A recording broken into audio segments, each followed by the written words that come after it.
Aujourd'hui, on parle de votre meilleur allié pour vendre des produits en ligne, c'est-à-dire la validation sociale.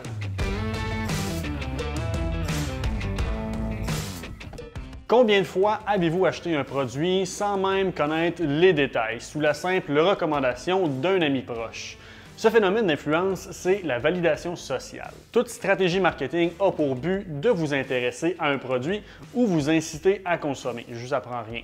Certaines sont très performantes, d'autres moins. Suivant la même logique, certaines sont très honnêtes, d'autres moins. Parmi les possibilités infinies des stratégies marketing, la validation sociale est une de nos préférées, car elle bénéficie autant aux formateurs qu'aux participants. Elle permet aux participants de valider la qualité et la pertinence d'une formation avant de la débuter, alors que de votre côté, elle permet aux formateurs de se mettre de l'avant, de mettre son expertise en lumière et solidifier son positionnement à titre de personne de confiance dans son domaine. Concrètement, quelles sont les différentes formes de validation sociale que l'on peut utiliser à notre avantage pour promouvoir nos produits en ligne? Tout premièrement, la validation par un expert. On parle ici d'un blogueur, on parle d'une personne d'autorité dans votre domaine ou encore peut-être même un dirigeant d'entreprise qui est reconnu dans votre industrie. On parle d'une personne dont la crédibilité n'est plus à questionner, qui recommande votre produit. Donc, indéniablement, ça va avoir un effet favorable sur la perception de votre produit ainsi que sa crédibilité pour la vente en ligne. Ciblez une personne ayant à la fois une crédibilité et une portée importante afin de voir s'il reconnaît une valeur dans votre produit. Selon son niveau de coopération, vous profiterez à la fois de visibilité, donc dans son réseau de contacts bien évidemment, mais également de potentiels commentaires qui pourront peut-être avoir un impact positif sur le développement de votre produit à long terme. Le deuxième type, la validation par une célébrité. Connu maintenant depuis quelques années comme le marketing d'influence, l'endossement de votre produit par une célébrité peut vous permettre de bénéficier d'une visibilité très intéressante. Par contre, il faut comprendre que tout ça est à court terme. La mention de votre produit sur un réseau de médias peut avoir un effet semblable également. Donc, il s'agit ici d'une approche qui peut être utilisée comme levier initial pour un lancement, entre autres, pour générer du trafic, générer de l'intérêt sur votre produit. La clé du succès dans cette approche est de faire un travail de recherche et d'analyse en profondeur en amont afin de vous assurer que l'audience de la célébrité ou du réseau de médias que vous allez cibler est cohérente avec l'audience que vous visez à développer. La validation par les utilisateurs actuels, donc les témoignages et histoires à succès, inspirent la confiance chez vos clients potentiels.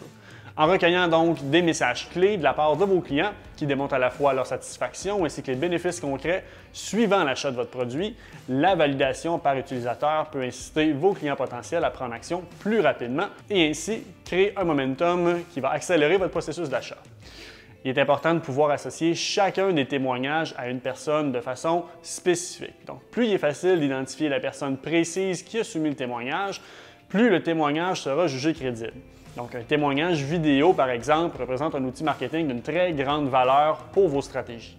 Quatrième type maintenant, la validation de masse. Similaire à la validation par utilisateur où les utilisateurs spécifiques endossent un produit, la validation de masse est un réflexe naturel lorsque l'on voit des chiffres globaux. Il s'agit donc d'une association logique et simple qui nous pousse à faire confiance basée sur le volume total des clients ou le nombre de reconnaissances reçues par une organisation crédible. Si vous jugez que le nombre de personnes impactées par votre produit démontre à lui seul la qualité de votre produit, n'hésitez donc pas à l'utiliser comme un outil de vente dans votre stratégie. La validation de confiance, donc. Inscris-toi à cette formation, tu vas voir, être incroyable. Si un ami vous dit ça, sans même savoir de quoi il en est ressort, vous aurez fort probablement la main dans votre poche à la recherche de votre portefeuille. Lorsqu'une personne de confiance qui connaît votre réalité vous suggère fortement de consommer un produit X, dans la vaste majorité des cas, vous irez minimalement consulter le site web pour en apprendre plus sur le produit. Il s'agit ici de la validation de confiance alors que l'on accepte par moment de consommer aveuglément, par confiance dans le jugement d'une personne qui nous est chère. Bien que cette stratégie est plus difficile à générer et surtout à contrôler, c'est une des plus performantes à exploiter. Gardez toujours en tête que l'incertitude est omniprésente dans le processus d'achat en ligne d'un participant. Il est donc de votre devoir, votre responsabilité de briser toutes les objections et sécuriser votre prospect avec le plus d'outils de validation sociale possible. Lorsque vous avez une bonne stratégie de validation sociale en place, vous n'aurez donc plus besoin de vendre votre produit. Laissez vos clients faire le travail à votre place et concentrez vos efforts simplement à créer du nouveau contenu. C'est de cette façon que vous allez réussir à créer un momentum et générer plus de ventes plus rapidement.